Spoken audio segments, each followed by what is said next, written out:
In our previous lessons, we completed the present tense. Today, we are starting a new topic, simple past tense. We use the simple past tense to talk about actions that happened and finished in the past. For example, I visited my friend yesterday. The action is complete and the time is in the past. Now, the simple past tense is also used for two very important things. Number one is past habit. We use the simple past tense to talk about habits or routines that we had in the past but no longer have now. For example, I walk to school every day.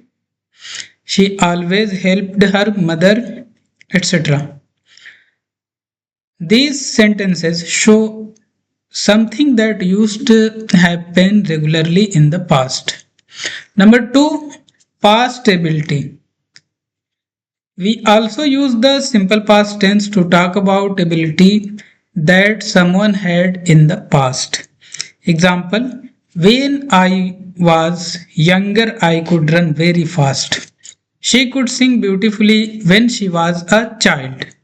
He could lift heavy weight, etc. These sentences show abilities that existed in earlier times. Okay, let's start today's video and we are going to start simple past tense. तो चलिए सबसे पहले हम इसकी पहचान देख लेते हैं. इसकी पहचान है आया, गया, आया था, आता था, जा सका, जा सकता था, आया करता था, वगैरह वगैरह.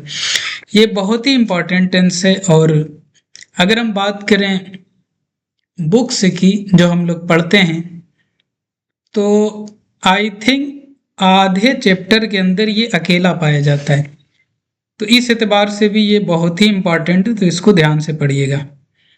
सबसे पहले इसको तीन कैटेगरी में डिवाइड किया जाएगा. एक तो इसका नॉर्मल वजन होगा, जैसे हम लोग ये देखते हैं आया, गया, आया था, आता था, वगैरह वगैरह, इस तरीके से.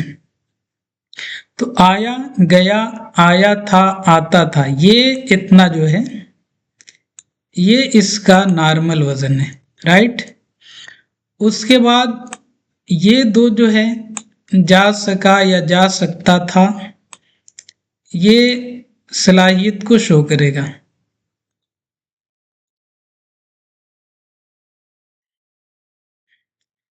और इस तरह के वजन पर अगर आएगा आया करता था तो ये आदत को शो करेगा, हैबिट, राइट. तो अगर सेंटेंस में आदत का इजहार हो तो हम वुड का इस्तेमाल करेंगे, और अगर सलाहियत का इजहार हो तो कुड का इस्तेमाल करेंगे. पॉजिटिव सेंटेंस, सबसे पहले हम सब्जेक्ट लिखेंगे और इसमें वर्ब की सेकंड फॉर्म अगर हमारा टेंस का वजन नॉर्मल हो तो, और उसके बाद ऑब्जेक्ट लिख देंगे, सिंपल. और लास्ट में फुल स्टॉप लगाना ना भूलें, राइट. और अगर इसके अंदर आदत या सलाहियत का इजहार हो तो फिर ये वाला फार्मूला इस्तेमाल करेंगे और इसमें वर्ब की फर्स्ट फॉर्म यूज होगी, राइट. चलिए सेंटेंस की तरफ. जैसे यहां देखिए तुम लोग स्कूल जाते थे, तो ये वजन इसका नॉर्मल है, जाते थे, तो हो जाएगा you went to school. Simple, आपका बन गया.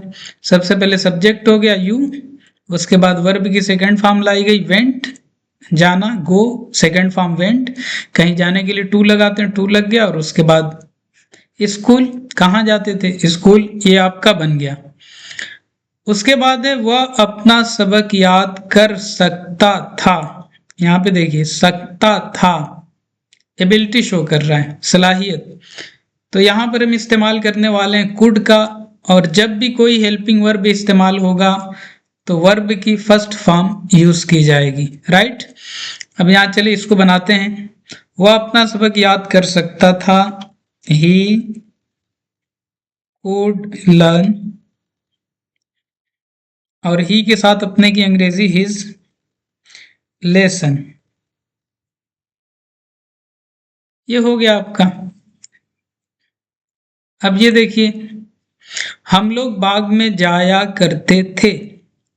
इसकी अंग्रेजी सबसे पहले आप सब्जेक्ट लिखिए, हम लोग, वी, और यहाँ पर हम इस्तेमाल करने वाले हैं, चूंकि आदत यहाँ पर जाहिर हो रही है, इस सेंटेंस से पढ़कर ऐसा लग रहा है ये पास्ट हैबिट को बता रहा है। हम लोग बाग में जाया करते थे, तो यहाँ पर हम इस्तेमाल करने वाले वुड, वी वुड, और उसके बाद फर्स्ट फॉर्म वो, बाग में, in the garden.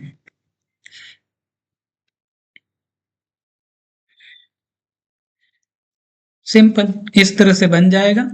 Subject would या कुड में से कोई एक, उसके बाद वर्ब की फर्स्ट फॉर्म और आफ्टर दैट ऑब्जेक्ट। इस तरह से आप इसको बना लीजिएगा।